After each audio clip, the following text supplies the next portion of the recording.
Bonjour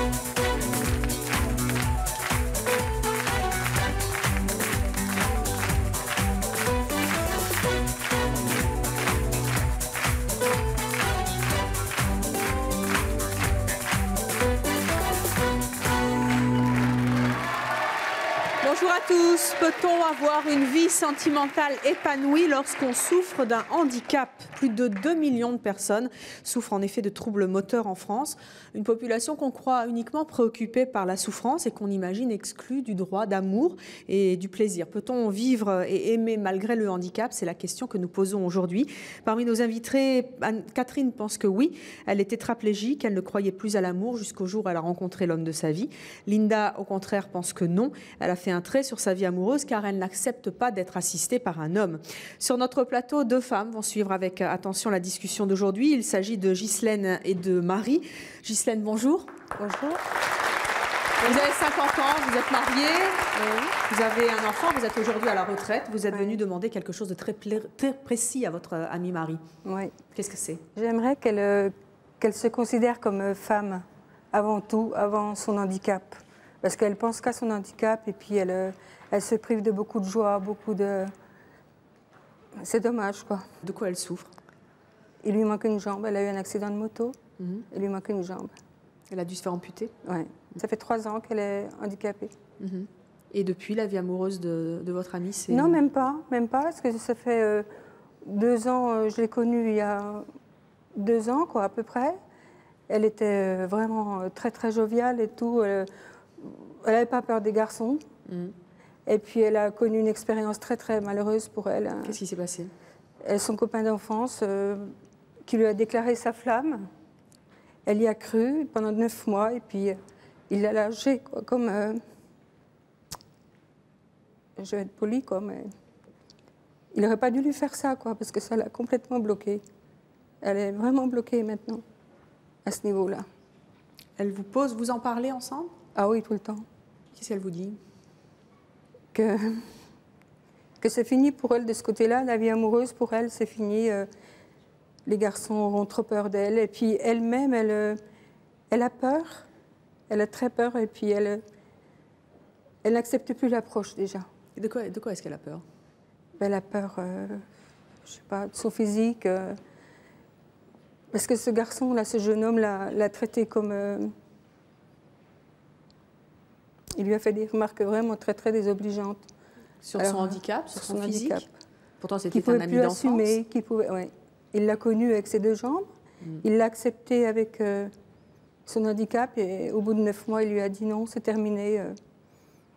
Et en plus, il lui a dit par SMS. Il lui a même pas dit dans les yeux. Puis... C'est plus facile à dire. Ouais. Dans quelques instants, on va recevoir des personnes qui sont dans son cas, qui souffrent aussi d'un handicap et qui, malgré ce handicap, vivent une vie sentimentale très, très épanouie. J'espère que ça va lui redonner confiance en elle. Ouais. On va en discuter un petit peu avec elle. Marie, bonjour. Bonjour. Vous êtes émue, Marie, vous pleurez?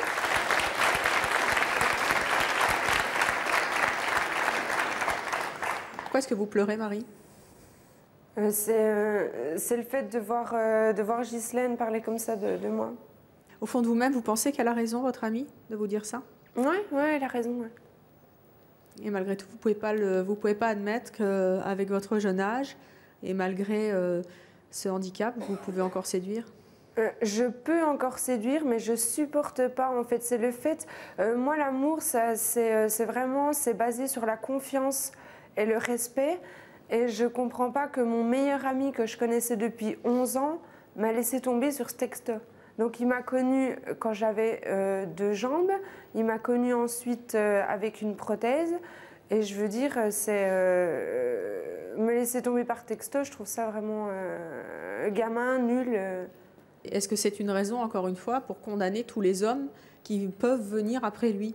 Je fais plus confiance. J'ai plus confiance du tout. Vous avez confiance en vous? Oui. Mais pas en eux? Non. De quoi est-ce que vous avez vraiment peur, en fait? Avant de faire, par exemple, l'amour, il faut enlever sa jambe, quoi. C'est difficile, il faut enlever sa prothèse. Donc, je veux dire, les cicatrices, tout ça, donc c'est très, très difficile. Alors, est-ce qu'une amputation augure de toute votre vie sentimentale. C'est ce dont on va discuter dans quelques instants, puisque vous allez voir d'autres personnes qui souffrent aussi d'un handicap n'ont pas renoncé à une vie amoureuse, et j'espère qu'elles vont vous aider peut-être à avoir un petit peu plus d'optimisme et un regard plus clément envers les hommes. D'autres aussi sont dans votre cas. Vous allez pouvoir en discuter avec elles sous le regard de Catherine Act, je prononce bien votre nom, Acté, qui est pédagogue spécialisée dans la vie amoureuse des personnes handicapées, qui viendra nous dire justement comment on fait pour ne pas renoncer à une vie amoureuse et à subir le regard des hommes, justement, comme dans des situations comme celle que vient de nous expliquer Marie. Notre première invitée s'appelle Anne-Catherine. À la question « Peut-on avoir une vie amoureuse épanouie quand on souffre d'un handicap ?» Elle répond oui. Anne-Catherine est tétraplégique et elle pense qu'il ne faut surtout pas renoncer à une vie sentimentale. Voici Anne-Catherine. Anne-Catherine, bonjour. Bonjour. Merci d'avoir accepté notre invitation. Vous avez 36 ans, vous êtes tétraplégique depuis l'âge de 19 ans à la suite d'un accident de moto. Aujourd'hui, vous avez un petit ami, vous avez une relation amoureuse. Vous avez entendu Marie, très émue, d'entendre son amie Ghislaine lui dire à quel point elle ne souhaitait pas qu'elle renonce à une vie amoureuse. Qu'est-ce que vous avez envie de lui dire? Comment vous réagissez? En fait, je pense que j'ai réagi un petit peu comme elle lorsque j'avais son âge. Maintenant, je lui dirais qu'elle n'a que 25 ans et en fait, elle a toute la vie devant elle. Et je pense que moi, je pense qu'elle a perdu toute sa confiance en elle et elle retrouvera tout ça lorsqu'elle tombera sur la bonne personne.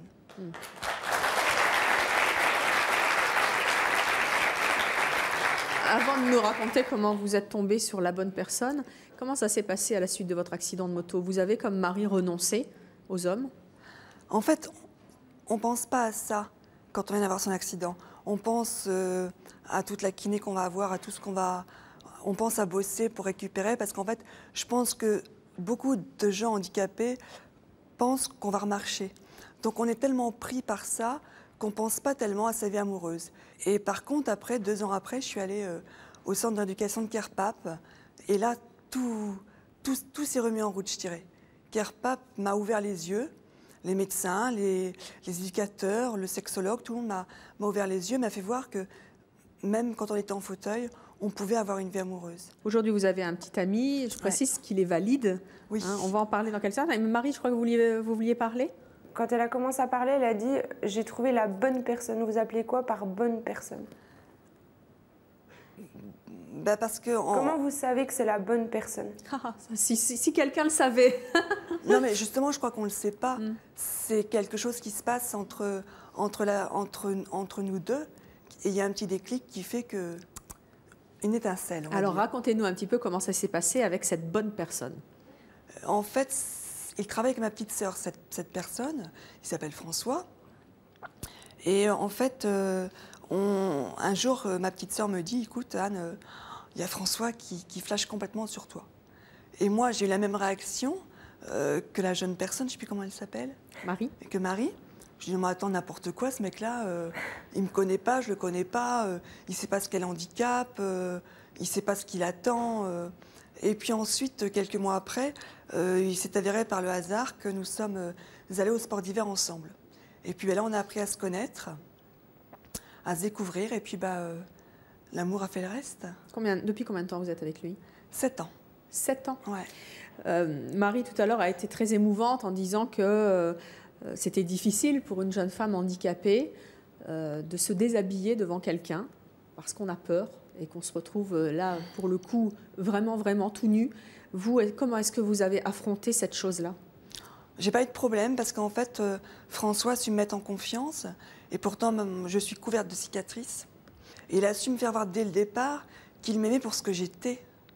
C'est ça, en fait, le plus important. C'était la première fois qu'il sortait avec quelqu'un qui était handicapé comme vous? Oui. Est-ce qu'il vous raconte ce qui fait la différence, justement, entre vous et les autres? Non, mais je pense que ce qu'il a séduit chez moi, c'est mon caractère, c'est ma façon d'être, mon côté optimiste, ma joie de vivre. Et vous n'avez jamais eu de doute sur son amour à lui? Jamais. À aucun moment? Jamais. Et jamais quand vous vous baladez avec lui, vous ne vivez pas ensemble, hein, mais quand vous vous baladez avec lui et quand vous regardez une fille qui passe, hein, vous vous dites peut-être peut-être elle a plus que moi, elle pourrait partir finalement avec une fille comme ça. À aucun moment vous ne vous dites ça? Du tout, puis je vous dis, en fait, il me prouve tellement son amour que je me pose vraiment pas du tout de questions. À quoi ressemble votre vie aujourd'hui avec lui? C'est génial. Pour rien au monde, je changerais les choses maintenant. C'est top, on s'aime autant, si ce n'est plus qu'un couple valide. En fait, il n'y a pas de différence entre nous et un couple valide. Alors, on va poursuivre cette discussion avec Linda. Linda ne veut plus d'hommes dans sa vie et elle en a connu, mais elle pense que les hommes viennent vers elle pour de mauvaises raisons. Voici Linda. Linda, bonjour. Vous avez 40 ans, vous êtes célibataire. Oui. Vous êtes en fauteuil roulant depuis l'âge de 5 ans. Oui. À la suite d'une polio. D'une poliomyélite. Depuis quand est-ce que vous avez tiré un trait sur votre vie amoureuse? Depuis 2 ans. 2 ans, vous Depuis aviez 2 donc ans. 38 ans. Qu'est-ce qui s'est passé? Il s'est passé que j'ai vécu donc une expérience, une longue vie amoureuse, si on peut appeler ça comme ça, qui a duré 9 ans. Et j'ai connu cette personne et donc il était valide. Et au début, effectivement, il y avait quelque chose de... J'arrive pas à trouver le mot, un synonyme de l'exotisme. C'était quelque chose de fascinant finalement. Quelqu'un en fauteuil roulant, je vais vivre quelque chose d'extraordinaire finalement. Pour lui ou pour vous? Pour lui. Et les 2 premières années, c'était la passion. J'avais 25 ans, je crois, par là. Et donc pareil, lui pareil. Et on écoutait les mêmes musiques, on lisait les mêmes bouquins, donc c'était très bien. Et puis, au fur et à mesure du temps, en plus, je n'avais pas un fauteuil adapté à mon handicap, c'est-à-dire que j'avais des poignets. Donc, il faut comprendre quand même que j'étais pas complètement autonome, moi non plus. Et il me poussait tout le temps. C'est-à-dire qu'il me poussait. Tu vois, c'était... Et au fur et à mesure du temps, on commençait à subir le regard des gens. Au début, ça lui plaisait, parce que les gens allaient vers lui en disant « Vous êtes courageux, c'est génial ». Moi, je n'existais pas. Donc déjà, ça me gonflait, quoi. Alors bon, à un moment donné, je me suis dit « Mais attends, mais je ne veux pas être une victime. C'est pas ce que je demande. Mais j'existe, quoi. Je veux dire, bon, il est courageux, ok, mais moi aussi, je suis courageuse, quoi, quand même, tu vois.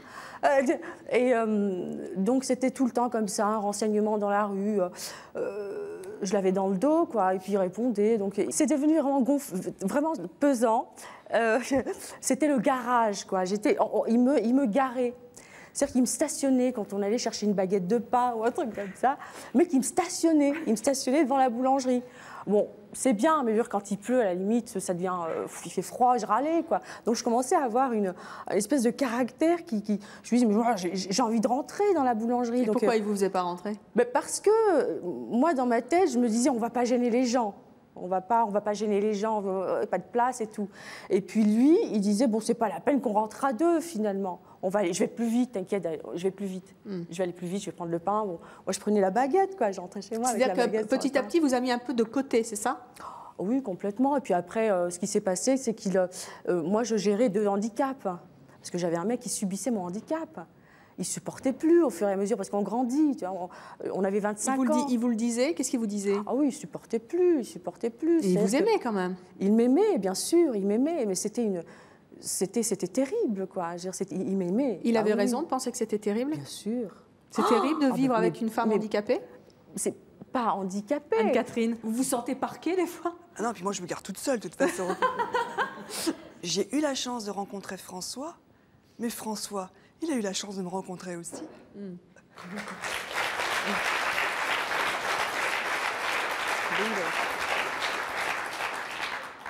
C'est un peu ce que disait Linda, sauf que son ami, visiblement, en avait de moins en moins conscience. À quel moment c'est devenu insupportable? C'est devenu insupportable parce que j'en avais marre de... Bon, j'avais pas les moyens, en plus, de me payer un fauteuil roulant adapté à mon handicap. Et donc, je me suis dit, bon, il faut que je... Et puis, bon... On est bombardé, quoi. On est bombardé quand même, il ne faut pas se le cacher. On est bombardé de publicité, la femme idéale, extra, belle. Puis bon, il avait il avait envie de ça. Il avait envie de ça. Je veux Pourtant, dire. il était tombé amoureux de vous. Ah oui, oui, il était tombé amoureux de mon cerveau et de maniaque, quoi. Et vous Parce avez que- jamais dit qu'il vous trouvait jolie? Il me trouvait, je sais, non, il me l'a jamais dit ça. Non, non, il m'a jamais dit que j'étais jolie. C'est marrant. Je m'étais jamais posé Tandis la que vous, question. Anne-Catherine, il vous a déjà dit que vous étiez jolie. Il n'y a pas que ça qu'il m'a dit. Qu'est-ce qu'il vous a dit d'autre?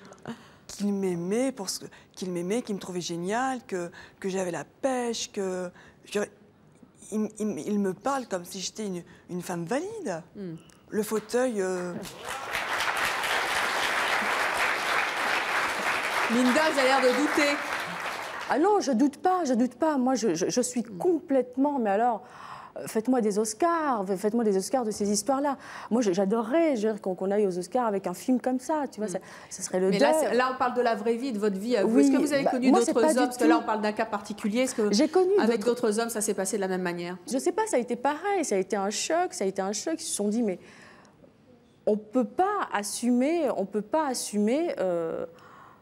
Oui, c'est le ça. regard des autres. En fait, c'est ça, c'est-à-dire qu'ils se C'est-à-dire sentaient... que pour reprendre votre terme du début, c'était exotique au début et après, c'est trop lourd à assumer dans le quotidien. Oui, C'est ça. oui, c'est des humiliations. Ça fait combien de temps là que vous avez donc renoncé à votre vie amoureuse? Ça fait 2 ans. 2 ans. Comment vous le vivez? Je le vis bien, je le vis bien. C'est mieux vis finalement bien. d'être toute seule que Ouais, mal accompagnée. ouais. Vous allez voir Dalida, elle va vous intéresser parce que d'après elle, les personnes handicapées se laissent trop souvent submerger par leur handicap alors qu'il est essentiel de rester positif. Voici Dalila.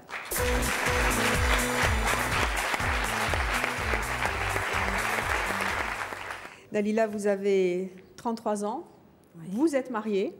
Vous avez une fille, vous travaillez dans l'infographie, vous êtes présidente de l'association Miss Handiculture, qui est une association en 2 mots qui s'occupe de l'image des handicapés, en quelque Tout à sorte. fait, ouais. Continuer à être séduisante, à être une belle femme quand on est handicapé. Vous êtes handicapée depuis l'âge de 2 ans et demi suite à une polio. Vous avez donc, malgré votre handicap, si je puis dire, réussi à vous marier et à faire une fille. En quoi est-ce que vous dites que les personnes handicapées se laissent souvent submerger par leur handicap? En fait, moi, je crois que le grand problème, elle n'est pas dans le handicap, elle est au fond de nous, tout simplement. Parce que c'est différent la façon de dire « je suis une personne handicapée » ou bien « je suis une personne vivant avec un handicap ». Ça ne fait pas partie de vous, du coup, c'est à côté, c'est ça? Non, c'est à côté. C'est comme quelqu'un qui a le rhume, quelqu'un qui n'a pas... on a tous des défauts et des qualités. Un rhume, ça passe. Ça passe, mais il revient. Toute l'année. Alors, tranquille. Vous êtes mariée. Comment est-ce que vous avez rencontré votre mari? Moi, c'est ça. Moi, j'ai pas un problème pour draguer un mec. Bon, le même fonctionnement que les mecs nous draguent, nous aussi, on peut faire tout. Mais tout dépend avec une manière, tout simplement, qu'il ne faut pas faire refléter l'image de l'handicap, mais refléter l'image de soi, tout simplement. Si on est mal coiffé, il y a une différence. Qu'est-ce qu'on dégage? Qu'est-ce qu'on a envie de communiquer? Soit l'handicap, soit nous-mêmes, tout simplement. Tout à l'heure, Linda disait, c'est bien beau, mais en même temps, on est toujours handicapé. Les hommes rêvent d'autres femmes, d'un certain idéal de beauté. Comment est-ce que vous draguez un homme valide qui rêve peut-être plus de Claudia Schiffer que de toute manière? Mais moi, sincèrement, je suis mariée avec quelqu'un qui est pire. Dans le sens, c'est qu'il ne supporte pas, il supporte jamais la personne handicapée. Mais moi, je ne joue pas sur la personne handicapée. Je joue sur ma personne, c'est tout. C'est-à-dire qu'on peut dire à la personne que je suis une personne handicapée, mais il ne faut pas le dire. Il faut, attirer son attention que ça, je ne peux pas le faire. Parce que si on dit, écoutez, voilà, je suis handicapée, je ne peux pas faire ça. Puis le lendemain, écoute, ça aussi, je ne peux pas le faire parce que je suis handicapée. Et puis, écoute, je sors avec toi, mais c'est toi que tu prends les commissions parce que je suis handicapée. Finalement, le type, il a dit, attends, mais je suis avec une personne handicapée vraiment dans sa tête, mais c'est pas c'est pas le cas. Pourquoi ça vous fait rire, Linda? Parce que je ne peux plus me contenter qu'une histoire d'amour, quoi. Je veux dire. C'est déjà ça? Non mais. Non, mais... Anne-Catherine? Moi, je prends. Ouais.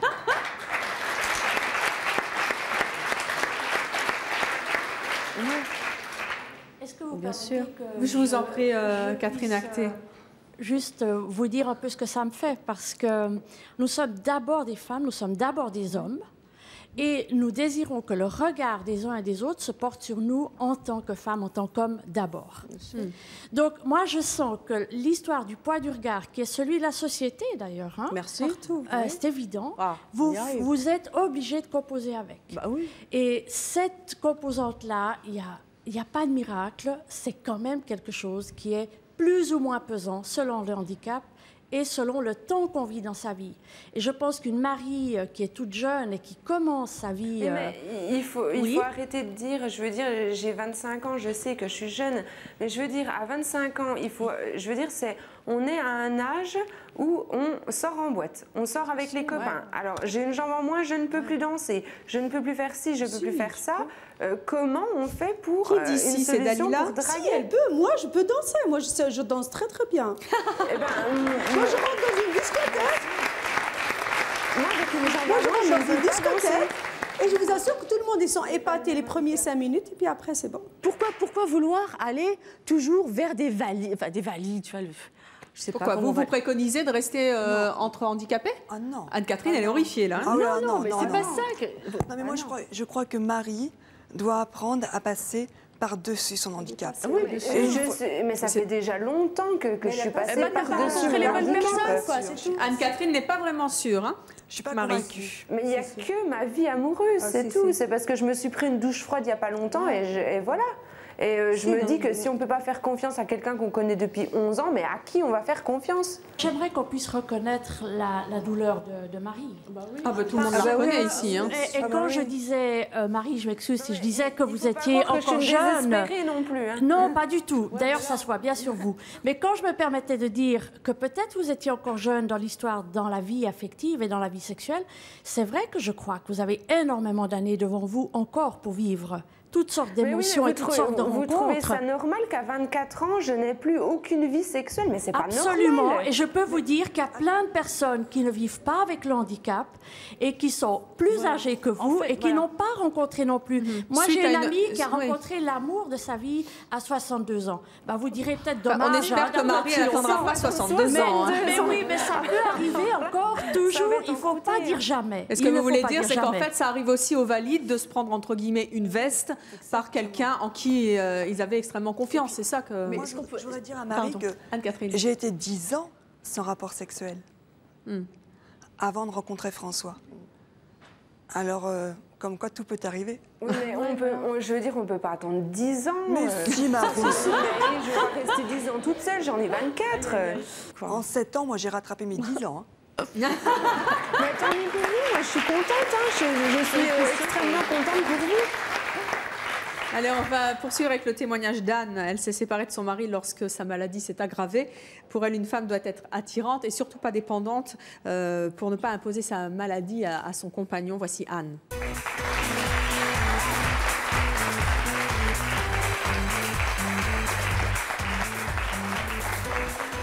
Bonjour Anne.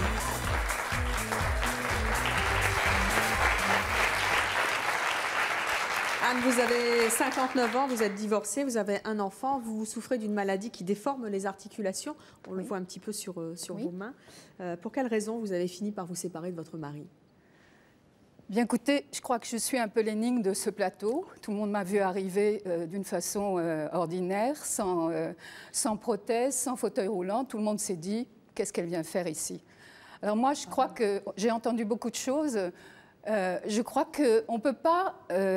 moi, chez moi, on voit la personne, et peut-être schématiquement, hein, on voit la personne. Chez ces autres personnes, on voit le handicap. Moi, je crois qu'on ne peut pas séparer les deux. Moi, je suis une personne qui renvoie une image de personne valide. J'ai eu cette maladie, j'avais 9 ans. Elle a détruit toute ma vie, sentimentale, professionnelle. J'étais pianiste. Et je ne peux pas imposer à l'autre la vie que je ne peux plus avoir. C'est-à-dire que pendant 20 ans, avec cette maladie, j'ai quand même réussi. Je pensais que c'était terminé, qu'elle était vaincue. Enfin, bien sûr, j'avais quelques articulations déformées, mais je ne voyais plus de nouvelles articulations se déformer au fur et à mesure. Donc pendant 20 ans, j'ai je vivais avec la souffrance, mais j'ai pu être performante.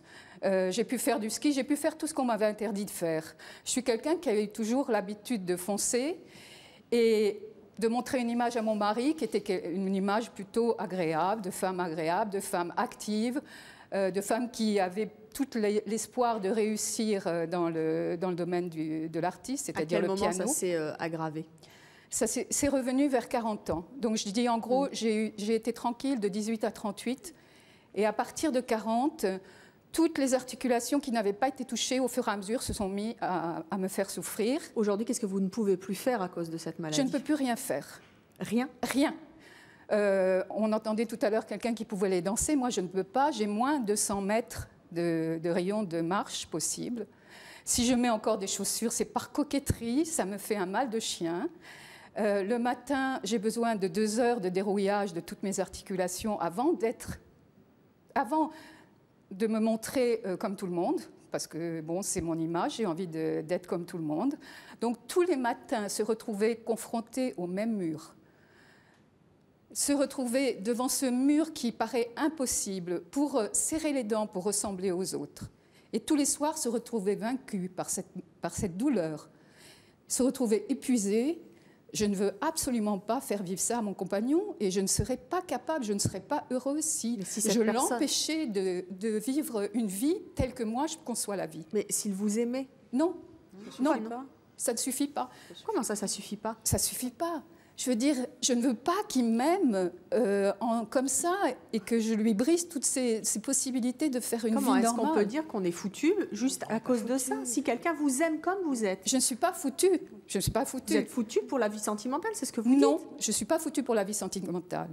J'ai des amants, j'en ai eu. Enfin, j'ai des amants, j'en ai pas plusieurs en ce moment. Mais depuis 17 ans que je vis toute seule, oui, j'ai eu des amants. Oui. Et ce que je veux surtout pas, et ce qui m'a...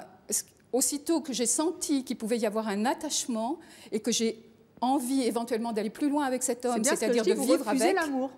Alors, je refuse l'amour, je refuse la vie ensemble. C'est pas l'amour que je refuse. On refuse un quotidien ensemble. Je refuse de vivre avec lui et de lui montrer tout ce qu'il ne voit pas. Est-ce que certains de ces hommes, justement, vous ont reproché ça? Parce que l'amour, c'est aussi ça, c'est partager le quotidien. Quand on aime, on doit aussi aller jusque-là. Est-ce que certains hommes vous l'ont reproché? Ils ne me l'ont pas reproché parce qu'ils n'ont jamais su. Quand je les ai quittés, ils ne savaient pas que c'était parce que ils ne connaissent pas ma vie de handicapée. Moi, mon quotidien, c'est la souffrance. Et la souffrance à l'autre, je ne peux pas la faire passer. Ce qui est terrible, c'est que vous infligez, vous avez non seulement une souffrance physique, mais en plus vous infligez vous-même une souffrance morale. Ma souffrance morale, c'est l'abandon de mon piano. Pourquoi vous punissez encore plus? Je ne me punis pas. Je ne peux pas vivre... si vous voulez, je suis d'un tempérament artiste et j'ai l'impression que j'ai tout raté là, que j'ai plus rien... J'ai plus de fragments de notoriété. Ma petite notoriété que j'avais en jouant du piano, eh ben, elle est terminée. Je n'ai rien à montrer et l'autre, il ne peut pas métamorphoser ma vie. Le handicap de madame est un handicap progressif qui prend de l'ampleur et du coup, votre relation à l'autre, elle est forcément modifiée que lorsque l'on est avec un handicap ou lorsque le handicap est acquis dans la petite enfance. Bien sûr. Et moi, ce qui me touche dans ce que vous dites, c'est que vous vous préoccupez du tiers, c'est-à-dire là, le conjoint, mais ça pourrait être d'autres tiers. Et vous dites, mais finalement... moi, j'ai une compassion pour ce tiers qui était mon partenaire ou qui pourrait être un autre partenaire et je ne veux pas lui faire subir un certain nombre de situations qui sont simplement relatives à mon handicap. Parce qu'il ne faut pas oublier que pour le tiers, c'est effectivement pas tout à fait simple non plus, je crois. Et que, humainement parlant, il y a des apprentissages à faire et il y en a qui arrivent mieux que d'autres. Et que probablement, le partenaire de Anne-Catherine, il a eu une forme d'ouverture et de marge de manœuvre qui a été magnifique, mais qu'on ne peut pas attendre non plus de tout le monde, je crois. Donc, je ne veux pas me faire l'avocat des personnes dites valides, mais c'est pour dire que nous sommes, de ce point de vue-là, humains, entre nous, dans des grandes inégalités. Et il faut l'accepter. Bonjour. Bonjour, Sandra de Flins-sur-Seine dans les Yvelines. Donc tout d'abord, j'aimerais quand même féliciter tous ces jeunes gens pour leur témoignage très touchant. Je suis très admirative. Merci. Et donc, j'ai une question, une petite curiosité concernant. Donc je m'adresse à Dalila et à sa voisine. Anne-Catherine. Ma voisine. Anne-Catherine. À savoir, ça peut être un peu stupide, mais vous êtes amoureuse, vous êtes heureuse au jour d'aujourd'hui avec votre handicap et votre vie amoureuse, vos enfants éventuels. Si vous aviez à choisir entre la vie d'avant sans être handicapée et sans le bonheur que vous avez et la vie de maintenant, qu'est-ce que vous choisiriez? On ne peut pas comparer. Parce que ma vie était totalement différente avant mon accident. Je travaillais dans le journalisme, je préparais un diplôme de journalisme, donc c'est évident que tout a chamboulé du jour au lendemain. Donc je ne peux pas dire quelle vie je préfère. Elles sont complètement différentes, mais aussi bien l'une que l'autre. Et pour Dalila? En fait, moi je suis tranquille. Je suis tranquille. Des 2 ans et demi, je n'ai pas vu. Alors je suis très, très, très bien. Pas le choix. Notre prochain invité s'appelle Christophe. Il est tétraplégique. Il n'a pas renoncé à l'amour. D'après lui, le handicap ne l'empêche absolument pas de séduire et d'aimer. Le voici. Voici Christophe.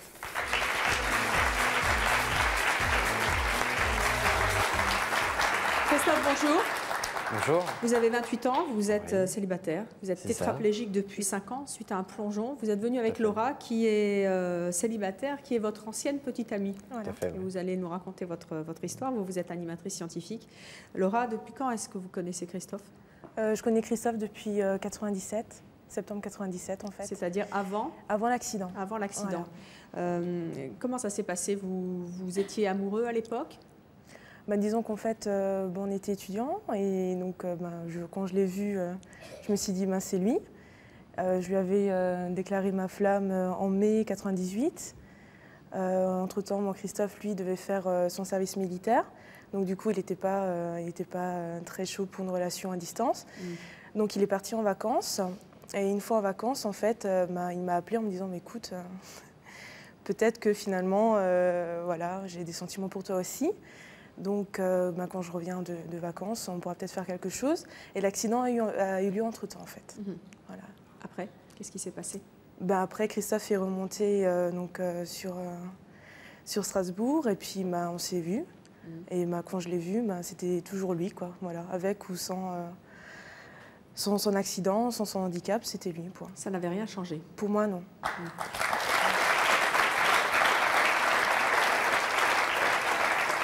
Vous avez, Christophe, été surpris par le comportement de Laura. Est-ce que vous avez douté? Oui, tout à fait, oui. Oui, parce que c'est vrai que quand il arrive un accident aussi traumatisant, avec un handicap assez lourd, on se dit que finalement, on ne sert plus à rien, on est complètement dévalorisé. Et de savoir qu'avant, on est aimé, et qu'après, on doute d'un amour éventuel, surtout lorsque ça intervient au début. Je me suis dit, c'est pas possible. Je me suis dit, elle va pas s'accrocher à moi. Et puis d'ailleurs, je lui ai dit, fais ta vie avec quelqu'un d'autre. Regarde comme je suis paralysée. Et puis finalement, elle s'est accrochée. Je l'ai laissé faire. Hein, et puis ça s'est passé comme ça. Donc on a vécu progressivement, je dirais, l'évolution de mon handicap de manière merveilleuse. Vous êtes restés combien de temps ensemble? 2 ans. Il y a une rupture. Oui. Qui l'a provoquée? Toi? Christophe, pourquoi vous avez rompu? En fait, c'était un peu compliqué. Oui, sans rentrer dans votre vie. Oui, tout à fait. Tu veux que je réponde? Oui. Donc en fait, moi quand on est sortis ensemble, Christophe et moi, j'avais 19 ans et j'avais plutôt tendance à materner Christophe, à faire en sorte qu'il n'oublie pas ses médocs, que le fauteuil passe bien partout, complètement. Ouais, un peu plus que ça peut-être.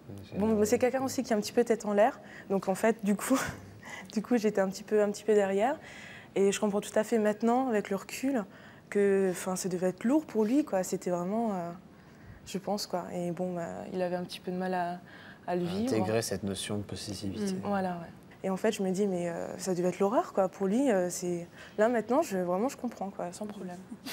Après la rupture avec Laura, Christophe, vous avez connu d'autres relations avec d'autres femmes? Oui, j'ai eu une autre relation, notamment qui a duré 4 mois. Une relation très épanouissante aussi, enfin, je veux dire, un espèce d'amour-passion. Oui.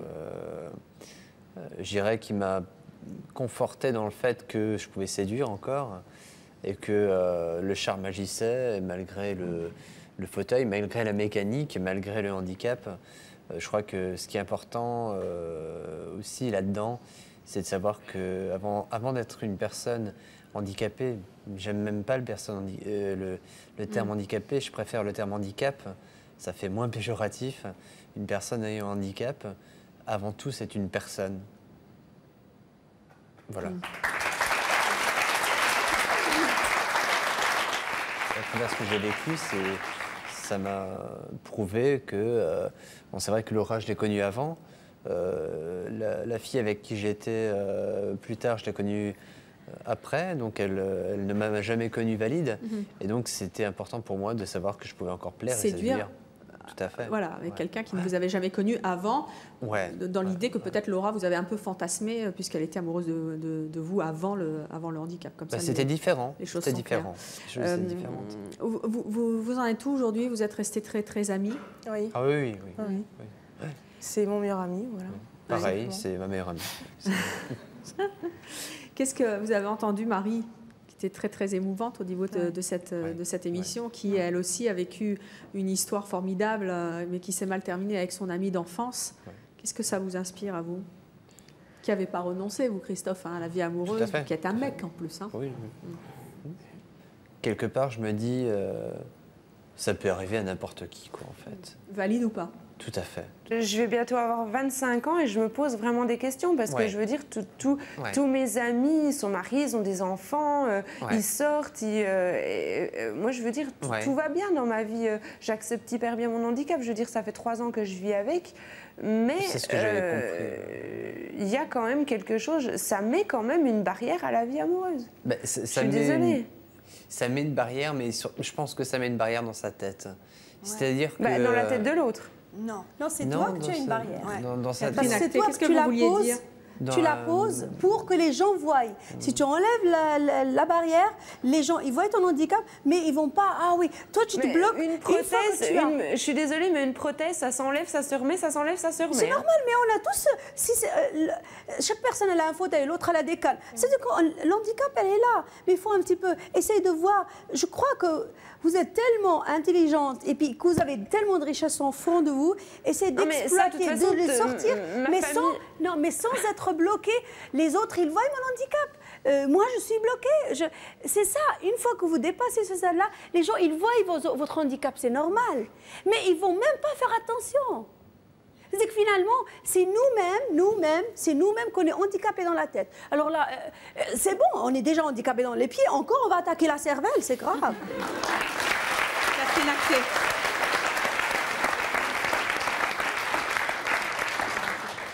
Alors Marie, je crois que j'aimerais bien abonder dans le sens des invités qui sont sur le plateau. Ils ont raison quand ils vous disent tout ça. Mais c'est vrai aussi que si on me met... Même ma famille, tout le monde me dit qu'il ne faut pas rester braqué sur quelque chose. Et on ne peut pas vraiment s'obliger à le faire. C'est comme si moi, on me mettait sur un plongeoir de 10 mètres, puis on me dit maintenant plonge, il ne faut pas avoir peur. Ben, je ne plongerai pas parce que j'ai peur. Donc c'est vrai qu'on va pas pouvoir vous dire faites-le demain, il n'y a qu'à faire comme les personnes qui sont sur ce plateau. Néanmoins, je peux vous dire qu'elles ont raison.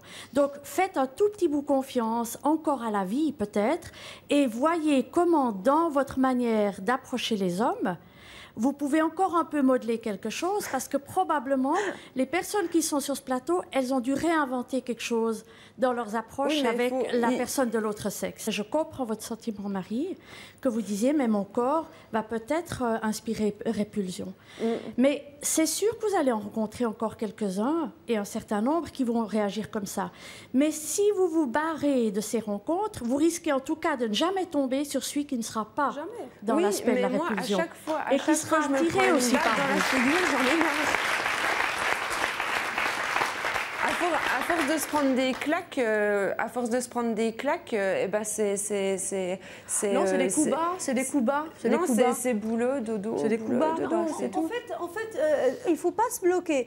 Déjà que... à force de se prendre des claques, on se bloque, hein. Déjà, dans ta communication, tu commences toujours, j'ai perdu une jambe, j'ai perdu une jambe. C'est-à-dire que toute la communication que depuis que moi j'écoute, je sens beaucoup que tu te vois. C'est comme tu es la deuxième personne, mais tu dis pourquoi je suis comme ça, pourquoi je suis... C'est vrai, on a un passage J'aurais par rapport tendance à ça. ouais. Je pense que la personne qui t'aimera vraiment, et de toute façon ça peut arriver à n'importe qui, n'importe quand, elle sera là et même si dans l'intimité tu vas enlever ta prothèse pour dire bah voilà, on est au lit tous les deux, bah, elle sera là, et puis elle dira. Vous dira, pensez je t'aime. comme ça parce que vous êtes une personne. Enfin, je veux dire, moi, je m'entends bien avec toutes les personnes handicapées, mais c'est vrai que ceux qui ne sont pas handicapés ne pensent pas pareil que nous. Mais moi, je ne suis pas handicapé, moi. Mais je crois qu'on peut les obliger indirectement. On peut les obliger indirectement à penser ce que nous, on a envie qu'ils pensent de nous. Tout simplement. Oui, moi je pense que peut-être dans le cas de Marie, nous sommes dans une histoire singulière, dans la mesure où c'est peut-être elle, et pour vous également, madame, qui êtes venue en marchant, où vous êtes finalement les personnes où on voit le moins le handicap, voire on ne le voit pas du tout. Et que probablement, il y a peut-être un autre travail à faire pour après, avec le compagnon ou les amants, parler de son handicap ou le montrer. Alors que pour les autres personnes présentes ici, le contact, il se fait autour du handicap différemment. Il y a une autre appréhension dans le contact, probablement. Bonjour, Stéphane de Saint-Georges-sur-Eure, en Eure-et-Loire. J'aimerais apporter un témoignage à Marie. Moi aussi, à l'âge de 21 ans, j'ai eu un accident de moto. J'ai perdu l'utilisation de mon bras droit. Et à 21 ans, je voulais aussi laisser mon époux, enfin, ma copine à l'époque, parce que je me disais que j'étais invalide, que je ne pouvais plus faire l'amour normalement, que je ne pouvais plus rien faire comme un être normal. Et puis, au moment de lui annoncer ça, j'étais sur un lit d'hôpital, me faire opérer, parce que j'avais aussi à ce moment-là des soucis d'avoir des rapports sexuels. Je devais lui annoncer qu'elle me quitte, qu'elle fasse sa vie avec quelqu'un d'autre, comme le jeune homme tout à l'heure. Et elle m'a annoncé le lendemain qu'on attendait un enfant. Et là, ma vie a complètement changé d'optique. J'ai voulu reconstruire quelque chose qui était possible, c'est avoir des enfants, refaire une vie professionnelle. Et aujourd'hui, on fait l'amour différemment. On a d'autres positions, on a d'autres touchés, on s'aime. Et un jour, elle m'a dit « Je ne t'aime pas parce que tu es beau, mais tu es beau parce que je t'aime. » Et je crois que c'est la plus belle preuve d'amour. Vous avez de la chance. C'est beau. Allez, on va poursuivre avec, vous allez le voir Marie, une belle histoire d'amour. Christian et Isabelle sont nos prochains invités. Ils sont un couple depuis bientôt 10 ans. Isabelle a craqué pour Christian et après une drague, il faut bien le dire, obstinée pendant 1 an, elle a fini par l'avoir. On va les accueillir, mais je voudrais libérer Catherine Acté qui doit partir. Et je vous propose de nous quitter. Merci en tout cas pour tous vos enseignements. Je pense que vous avez donné de bonnes clés à Marie, à nos invités. Christian, Isabelle, bonjour. Bonjour. Christian, c'est vrai, c'est Isabelle qui vous a mis le grappin dessus, comme on dit. Ouais. Ouais, elle m'a séquestré. Elle vous a séquestré? Vous étiez en fauteuil? J'ai retiré les roues. Presque. Comment? J'ai retiré les roues. C'est pas vrai. Non.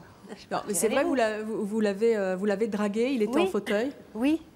Vous l'avez voulu? Oui. 1 an? Non. Il voulait pas? Il n'était pas facile. Oui. Juste pour vous présenter, Christian, vous avez 41 ans, vous êtes fauconnier de métier, c'est un joli métier. Vous êtes paraplégique depuis 10 ans à la suite d'un accident de moto. Vous êtes aujourd'hui marié à Isabelle, elle a bien réussi, qui en a 43. Et vous avez 2 enfants ensemble? Non. C'est 2 enfants d'une précédente union. Comment ça s'est passé cette rencontre? Vous l'avez rencontré, vous êtes tombée amoureuse de lui, Isabelle? Il était le fils de la dame qui me gardait les enfants. Donc de temps en temps, je le voyais. Et c'est vrai que j'avais envie de lui, mais il était pris. Donc j'ai attendu patiemment dans mon coin qu'il se libère, quoi. Et c'est arrivé, et 10 jours après la rupture, il y a eu l'accident. Donc je suis arrivée chez sa maman au moment où les gendarmes arrivaient pour la prévenir qu'il était accidenté. Pourquoi vous riez? Parce qu'elle me fait me rire tous les jours de ma vie. Et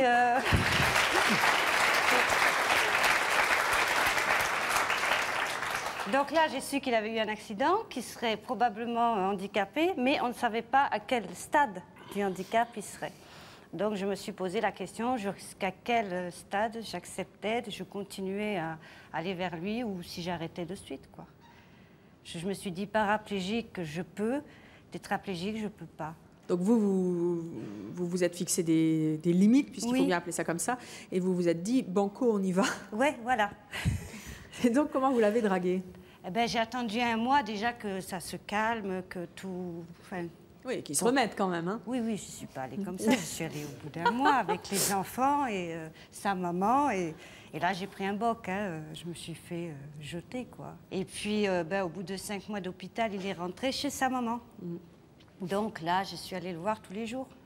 Alors, il a commencé à m'apprendre à jouer au billard. Vous saviez qu'elle était amoureuse de lui, de vous? Non, je suis vous aperçu de rien. Vous n'aviez rien vu? D'accord. Non, je me suis vraiment aperçu de rien. À quel moment vous avez déclaré votre flamme, Isabelle, à Christian? Ça faisait 11 mois après l'accident. Oui. Je l'ai coincé dans la cuisine. Vous lui avez sauté dessus? Racontez-nous comment ça s'est passé. Je l'ai embrassé et puis voilà. Donc là, il a bien compris. Montrer, hein. Ah mais j'étais pas. De toute façon, j'étais pas prêt. Je veux dire, j'étais prêt parce que j'étais sorti avec une kiné. J'avais des relations avec d'autres personnes, mais je n'étais pas prêt à reconstruire une vie de couple. Là, mais ça, c'était dû à la dessus, rupture, à l'ancienne rupture. Ce n'était pas du tout dû au handicap. C'est 2 choses complètement différentes. Vous avez douté de son amour. Bon, elle vous a sauté dessus. Là, cette fois, vous avez quand même compris ce qui se passait, j'espère, pour vous. Vous avez accepté tout de suite cet amour? Vous les avez doutés aussi? Oh, moi, je suis quelqu'un d'optimiste, alors j'ai dit, allez, on y va. On verra bien. Ça fait combien de temps que vous êtes mariés? 7 ans. 7 ans? Moi, j'ai une femme qui a 43 ans, qui est belle. Je ne vois pas pourquoi je devrais être au moins aussi bien qu'elle, sinon mieux.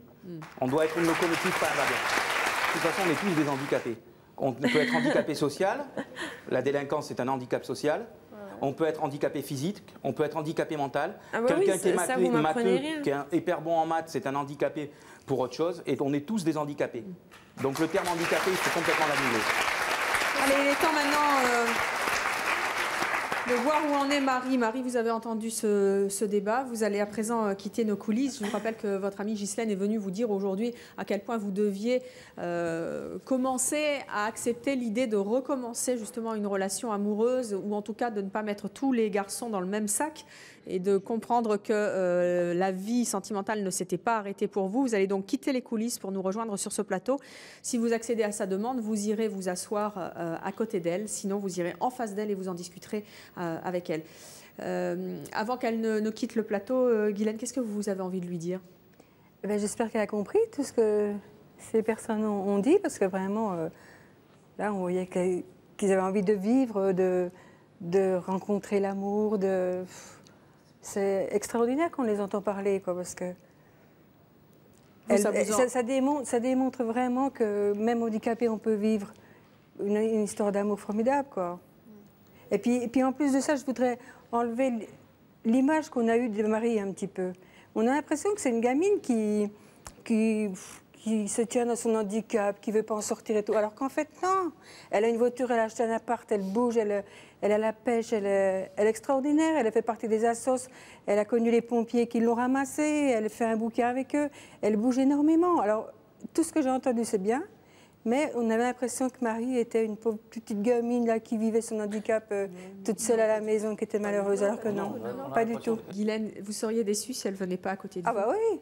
Ah ben, je serais vraiment déçue, hein. Je lui ai dit, hein, je ne vais pas venir là pour rien, alors tu viens t'asseoir vers moi. Ça, c'est sûr. Bien, c'est ce que nous allons découvrir. Marie, venez donc nous rejoindre. On va découvrir quelle est votre décision. Venez.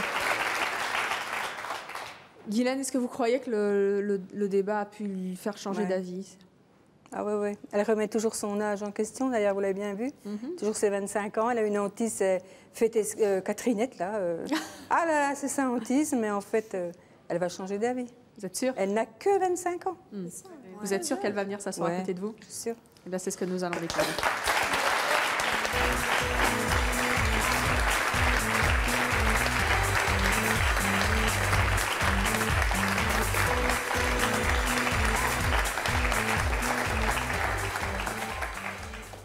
Vous avez pris votre décision, vous avez bien entendu tous les témoignages de nos invités, ces belles histoires d'amour et des personnes qui pensent comme vous. Votre ami est venu vous demander aujourd'hui de faire un choix, essayer de renouer des liens avec des garçons. Pour elle, c'est important. Et c'est important, on l'a bien compris, pour vous. Oui, aussi, oui. Vous avez fait votre choix? Non, je reste sur mes positions. Vous ne voulez pas aller vous asseoir à côté de votre amie? Enfin, j'adore Ghislaine, mais c'est vrai que dans 2-3 ans, peut-être que j'aurais repris confiance, mais à force de se prendre des claques et des claques, non. C'est pas le moment. Voilà, donc c'est pas le moment. Guylaine, vous êtes déçue? Vous étiez persuadée qu'elle allait s'asseoir à côté de vous? J'étais sûre, mais bon, tant pis. C'est son choix. Voilà, c'est son choix. Vous allez continuer à la tanner et à l'aider? On va continuer. Eh bien, merci. Et en tout cas, on vous souhaite beaucoup de bonheur. Et si l'émission existe encore, de vous retrouver d'ici quelques années de ce côté-là avec votre fiancé ou votre mari. Merci à tous nos invités pour vos témoignages très émouvants. Beaucoup de bonheur à vous tous et on espère aussi que vous trouviez le bonheur toutes les deux. Merci beaucoup. Merci à vous d'avoir suivi notre émission. À bientôt.